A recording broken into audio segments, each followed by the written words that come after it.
A La Pampa le robaron un río. Mendoza los dejó sin agua. Los obligó a vivir en un desierto.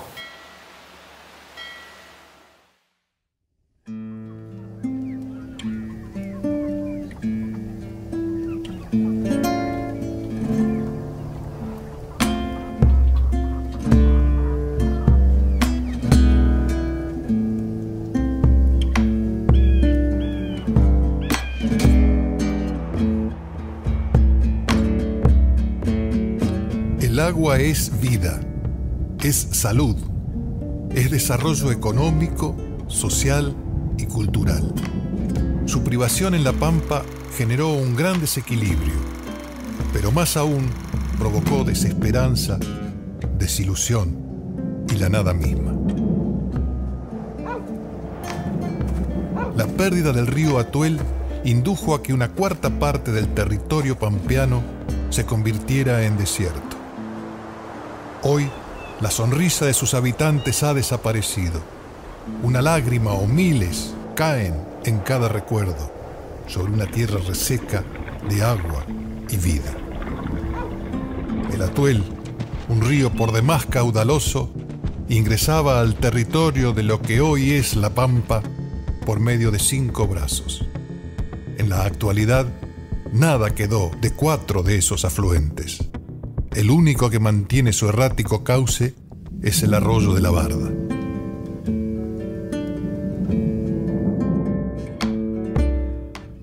¿Dónde está ese río? Se anda escondiendo del mar. El Atuel fue un río caudaloso. Los registros de viajeros y exploradores así lo demuestran. En 1806, Luis de la Cruz realizó un viaje para establecer un camino entre Concepción y Buenos Aires. Y entra por el paso de Tragaltué, que era el más usado cerca de Limay Mahuida. Ahora, lo interesante es que en el prolijo diario que él lleva, deja constancia del complicado sistema hidrográfico que no era conocido, bien conocido, hasta ese momento. En sí, digamos, los inmensos totorales y carrizales de los que hacía referencia Luis de la Cruz allá en el inicio de 1800, desaparece completamente y con ello toda la fauna asociada, digamos, ¿no? En 1833, la expedición de Félix Aldao bajó desde Mendoza y recorrió el Atuel. Los relatos que él hace, en algún momento habla, ¿no es cierto?, de que podía ser navegado por un bergantín y que podía llevar carga o podía llevar pasajeros, ¿no es cierto? Evidentemente, la profundidad del río ameritaba eso. Y eso a su vez va a ser ratificado en 1853-54, cuando un médico navega el río Atuel y el Salado, y él también va a coincidir con que haciendo en alguna parte alguna leve corrección se podía navegar perfectamente. En 1880, cuando se realizaron las mensuras catastrales de la zona, surgieron datos más que elocuentes del estado del río. Cuando Allende Pose va a hacer la mensura, hay parte que tiene que hacerla desde arriba de un bote y hay parte que directamente no puede acceder porque son zonas bajas, inundadas, pantanosas. Él habla en alguna parte de que había humedales pantanosos, ¿no es cierto? Entendiendo por pantanos que estaban despidiendo vapor, digamos, como un paisaje hoy insospechado, ¿no es cierto?, impensado. Un emprendimiento próspero y significativo para la época en la que el río mantenía una escorrentía constante fue Colonia Butaló. Se creó por decreto en 1909 por parte del Estado Nacional y abarcó 9.700 hectáreas divididas en 100 lotes. La producción era por demás prometedora. Los datos que hay son de trigo, centeno, maíz, y por otro lado sauces, frutales, ¿no es cierto? Y algún otro tipo de especies de vid. Para 1919, la situación de Colonia Butaló había cambiado. Ya era muy crítica, por falta de apoyo del gobierno nacional y porque Mendoza comenzó a realizar tapones que acabaron con el escurrimiento del arroyo Butaló. En 1947 es como que cae, ¿no es cierto?, una compuerta en sentido literal y deja de ingresar el último brazo, porque ya el Atuel estaba cortado, el Butaló estaba cortado, entonces el único brazo que quedaba, que era el arroyo de la Barda, también se corta. Y del momento que se corta hasta que vuelve, que es en el año 1973, son 25 años de sequía ininterrumpida.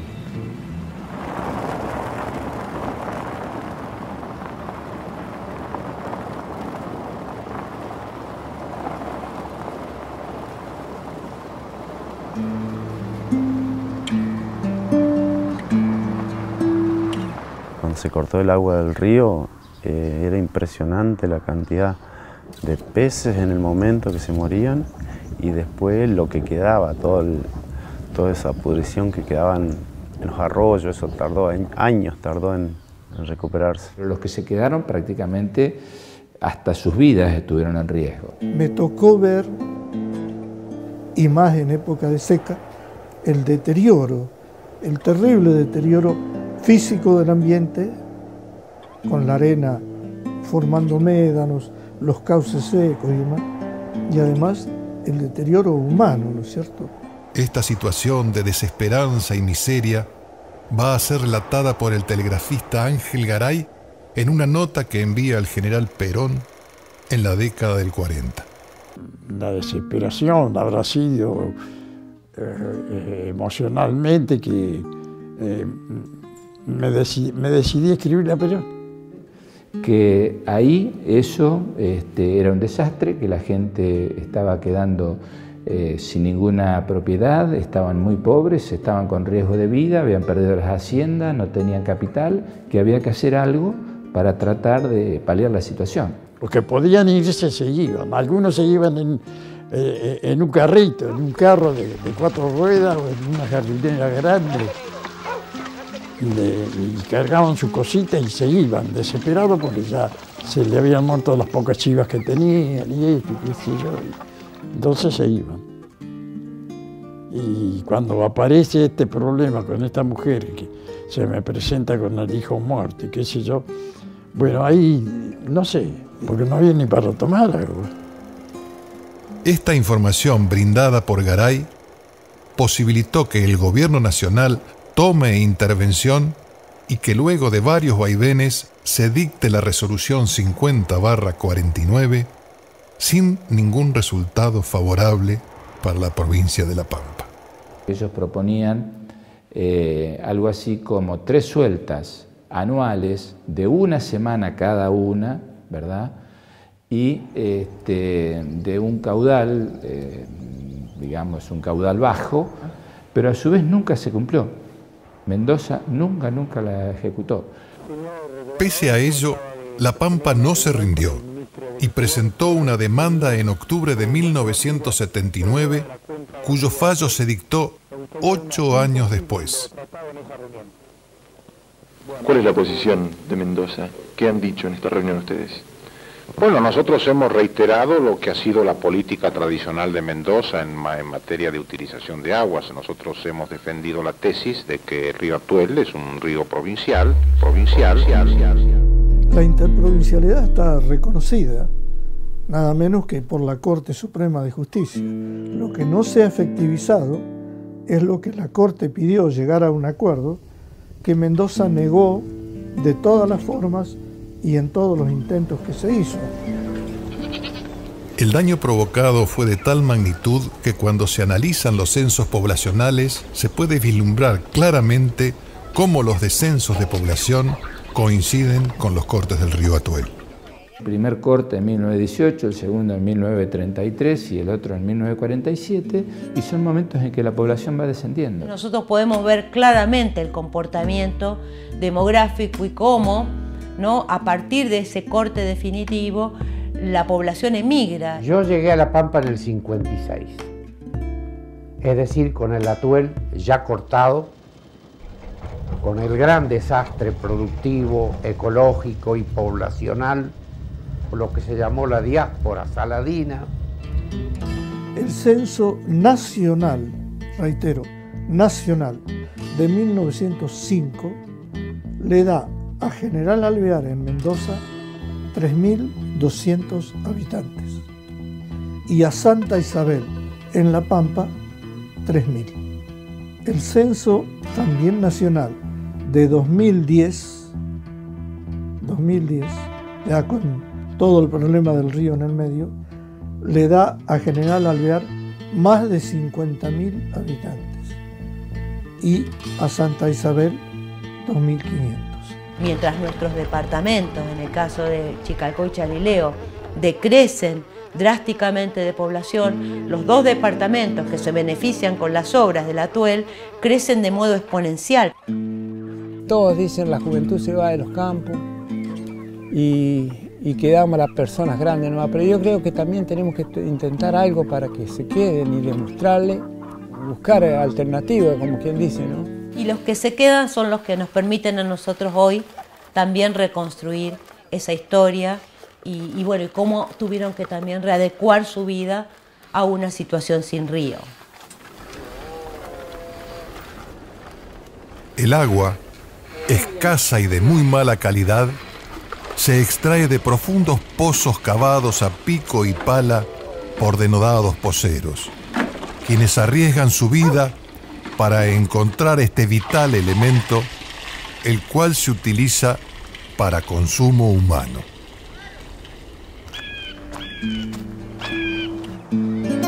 Y esa flor del desierto, convertida en cardo en el viento juega. Los desaparecidos bañados del Atuel fueron la esencia misma de la vida. Desde tiempos ancestrales ofrecieron un atractivo escenario para una importante biodiversidad, incluido el hombre, quien sentía que allí se daban las condiciones ideales para establecerse. El daño de los ecosistemas ha sido brutal. Ha habido una pérdida de biodiversidad conjuntamente con la pérdida del río Atuel. La vida en la zona sea llevada a una mínima expresión. Es todo muy duro, muy difícil, incluso para el asentamiento del hombre, porque, bueno, precisamente el agua es algo fundamental para la vida en cualquier tipo en cualquiera sea su expresión, ¿no? Hubo mucha pérdida, a mí se me murieron como 200 vacas. Y se morían acá de hambre, porque no tenían qué comer.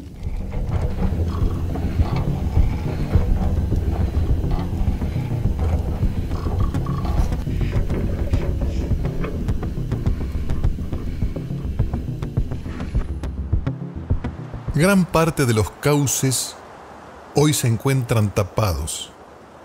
Los puesteros ya han perdido una cultura del agua por una de sequedad y olvido. Las grandes lagunas en donde la fauna y flora prosperaban en vida y bullicios, hoy son salitre y silencio. Los últimos 65 años, desde la construcción de la represa de los Nihuiles, solo han generado tierra, desierto y muerte. Deciden sobre nuestro territorio, porque al cortarnos el agua de manera extrema no podés producir. El desmanejo de Mendoza con el río tiene consecuencias muy serias. El primer desmanejo es haberse apropiado de un río interprovincial, o sea, aguas que también eran de La Pampa fueron utilizadas totalmente por Mendoza. Otro aspecto del desmanejo es que ellos riegan muchísimas hectáreas, pero riegan con una eficiencia bajísima. Estamos hablando de una eficiencia, cuando fue el juicio de 1987, la eficiencia era de un 19%, menor de un 19%. Y hoy en día la eficiencia ha mejorado un poco pero está por debajo del 30%, por debajo del 29%. Cifras inadmisibles para un recurso vital. Y cualquier sistema de regadío hoy en día estamos hablando de eficiencia del 60% para arriba. O sea que estamos con eficiencias bajísimas. Si la eficiencia aumentaría como debiera ser por arriba del 70%, el río alcanzaría y sobraría para las dos provincias y ellos mejorarían su situación de riego. Entonces, dos provincias trabajando en equipo provocan la diferencia. La idea que siempre se maneja en nuestra provincia hermana es de que ¿para qué queremos el agua nosotros si no sabemos qué hacer con ella? Es de destacar que hubo emprendimientos privados, como el caso de la estancia La Buena Fe, a finales de la década del 70, que no prosperaron por la gran variación de los caudales del río. Sembramos alfalfa con centeno y después alfalfa sola cosechamos alfalfa. Con muy buenos rindes, pero faltó el agua, se rompió la represa y no se pudo hacer de vuelta porque no hay seguridad de agua. Así que quedamos sin agua en la época que más falta nos hace. Si la ganadería de la zona contara con ese apoyo forrajero, las cosas podrían ser muy distintas. 2 por 3 desde Mendoza se nos pregunta para qué queremos el agua. Ahí se demostró para qué la queremos. ¿Dónde está ese río? Se anda escondiendo del mar.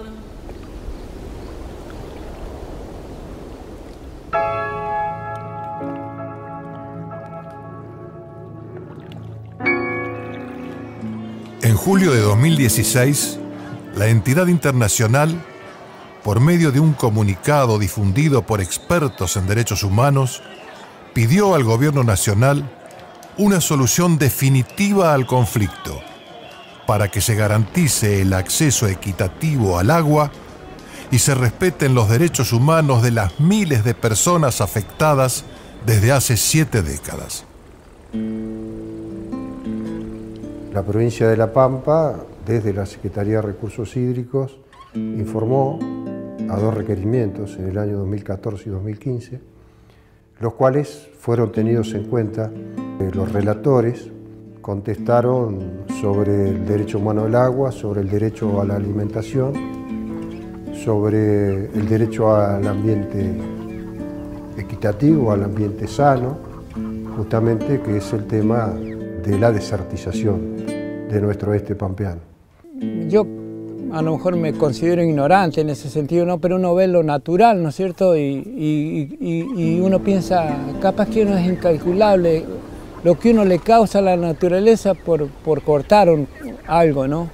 Yo creo que hacerla cambiar a la naturaleza porque uno cree que genera vida haciendo sembrado como lo hace Mendoza, yo creo que es un error. Hay que usar, pero en cierta cantidad, no usar todo, como quien dice, ¿no? Compartir y ver y no alterar la naturaleza, que creo que es lo fundamental. Creo que eso es más allá de todo lo que podamos hacer con el agua.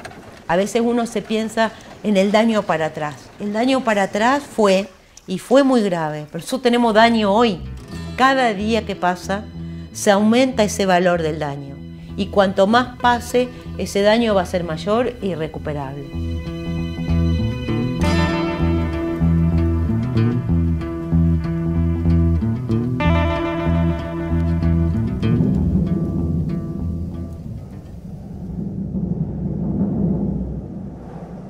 Conscientes de que, como afirma Horacio Di Frieri en Historias del río Atuel, el agua en nuestro oeste no es importante para la vida, sino que es la vida misma.